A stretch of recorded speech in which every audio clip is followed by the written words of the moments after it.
Limit state design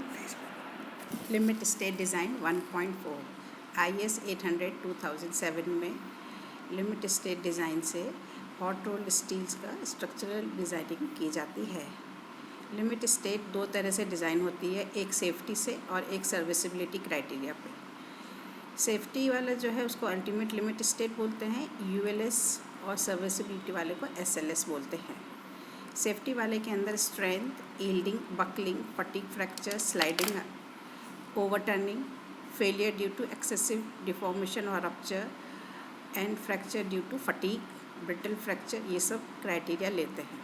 और serviceability में deflection, vibration, corrosion, vibration due to winds, floor vibration, fatigue, corrosion, durability and fire, ये सब criteria आपको consider करने हैं। जैसे ही अल्टीमेट लिमिट स्टेट में एक लिमिट स्टेट अटेन हो जाती है तो उसके बाद स्ट्रक्चर पे और लोड नहीं लगाया जा सकता। लेकिन सर्विसिबिलिटी लिमिट स्टेट के अंदर अगर कोई लिमिट स्टेट अटेन हो जाती है तो उसकी रेमेडी निकाली जाती है। फिर है लिमिट स्टेट ऑफ स्ट्रेंथ, जिसको कि अल्टीमेट लिमिट स्टेट भी बोलते हैं। इसके अंदर strength and stability of the structure जो है उसकी चेक करते हैं और लोड जो है उसको मल्टीप्लाई करते हैं लोड फैक्टर से। Load into load factor will give you the factored load, जिसको जो कि ये फैक्टर्ड लोड आपकी अनसर्टेनिटी जो आता है लाइव लोड या डेड लोड के एस्टिमेशन में उसको कंसिडर करता है। जो मटेरियल की डिज़ाइन स्ट्रेंथ होती है या मेंबर की डिज़ाइन स्ट्रेंथ है वो कैसे डिटरमाइन करेंगे? Ultimate strength upon factor of safety. Structure जो होता है वो मस्ट सपोर्ट देयर लोड, उसमें अल्टीमेट स्ट्रेंथ में स्ट्रक्चर पे लोड आना चाहिए और वो structure as a whole must be stable against overturning और अपलिफ्टमेंट। जब अल्टीमेट लिमिट स्टेट जो है एक्सीड हो जाती है तो वो पूरा का पूरा स्ट्रक्चर कोलैप्स हो जाता है और failure, axial compression, bending, axial tension, shear या लोकल बकलिंग के फॉर्म में टेक प्लेस होता है। स्टेबिलिटी अगेंस्ट ओवरटर्निंग, ओवरटर्निंग के अगेंस्ट जो स्टेबिलिटी होती है उसमें जो स्ट्रक्चर है मस्ट नॉट ओवरटर्न, स्लाइड और lift of its seat. Stability against स्वे यानी कि एक साइड झुकना। तो जो पूरा स्ट्रक्चर है वो अगर विंड लोड आ रहा है तो उसके कारण एक साइड झुक सकता है, तो इसके अगेंस्ट भी आपको क्राइटेरिया लेना है डिज़ाइनिंग के अंदर।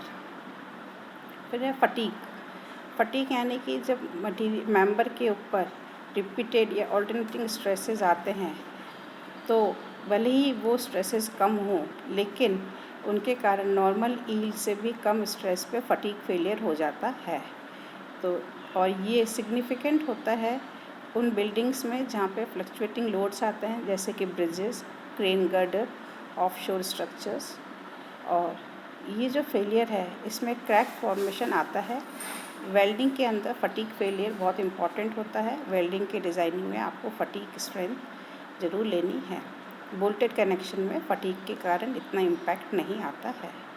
ब्रिटल फ्रैक्चर में, ब्रिटल यानी कि एकदम से टूट जाना, सडन फेलियर, तो इसके अंदर सडन फेलियर होता है विदाउट एनी वार्निंग। और ये वाला फेलियर एसस तो स्टील जो है वो डक्टाइल होता है, लेकिन जब इसका टेम्परेचर बिलो 10 डिग्री सेंटीग्रेड हो जाता है तो स्टील जो है वो ब्रिटल बन जाता है। थिक मेंबर्स जो हैं वो are more prone to brittle failure. Limit state of serviceability में लोड फैक्टर जो है गामा एफ, इसको हम 1 लेते हैं। डिफ्लेक्शन जो है सबसे इम्पॉर्टेंट सर्विसिबिलिटी लिमिट स्टेट है और इसको अल्टीमेट स्ट्रेस पे डिज़ाइन करते हैं। डिफ्लेक्शन के प्रिवेंशन के लिए हम प्री कैम्बरिंग प्रोवाइड करते हैं, या बीम्स जो होती हैं वो हैवी होती है जिनका मोमेंट ऑफ इनर्शिया ज़्यादा होता है। वाइब्रेशंस जो होते हैं वो बिल्डिंग के फ्लोर में एग्जिस्ट करते हैं और जो लाइट स्ट्रक्चर्स होते हैं वहाँ पे हायर रिस्क ऑफ वाइब्रेशंस रहते हैं। वाइब्रेशंस जो प्रॉब्लमेटिक होते हैं जहाँ पे स्पान ज़्यादा है या ओपन फ्लोर एरिया ज़्यादा है, पार्टीशंस नहीं लगे हुए हैं। वाइब्रेटिंग लोड्स जो होते हैं अगर आपने कोई लोड बिल्डिंग पे लगाया है जैसे मशीन्स के कारण, तो इसके कारण भी वाइब्रेशंस का इफ़ेक्ट आता है। तो इनकी रेमेडी है कि बिल्डिंग में आप स्टिफनेस बढ़ाओ, बिल्डिंग की फ्लोर जो है उसकी स्लैब की थिकनेस बढ़ा दीजिए, पार्टीशंस इंस्टॉल करिए, ऑफिस फर्नीचर लगाइए, फ्रेम इन प्लेस पार्टीशंस लगाते हैं जो कि फ्लोर पे 3 जगह से अटैच्ड होते हैं। फिर है डायनामिक इफ़ेक्ट्स। डायनामिक इफ़ेक्ट्स जो होते हैं वो लाइव लोड, इम्पैक्ट लोड या सडन गस्ट ऑफ विंड के कारण होता है। इसके कारण फटीग आता है, अनएक्सेप्टेबल वाइब्रेशंस जो होते हैं जो रेजोनेंस में चलते हैं।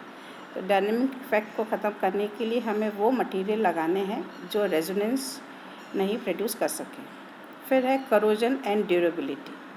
करोजन एंड ड्यूरेबिलिटी का जो ट्रीटमेंट है उस पर हम लोग पेंट लगाते हैं एक्सपोज सरफेस पे, या फिर वो स्टील यूज़ करते हैं जो करोजन रेजिस्टेंट होता है। पॉन्डिंग यानी कि बारिश का पानी जो छत पे इकट्ठा हो जाता है, तो ऑलमोस्ट ऑन फ्लैट रूफ्स भी हो तो भी उस पर certain degree of rain water जो है वो पॉन्डिंग वहाँ पे हो जाती है। इसकी रेमेडी है प्री कैम्बरिंग करनी है, और रूफ़ का जो स्लोप है अगर वो 5% से कम है तो आपको रेन वाटर का कलेक्शन नहीं हो ये चेक करना है।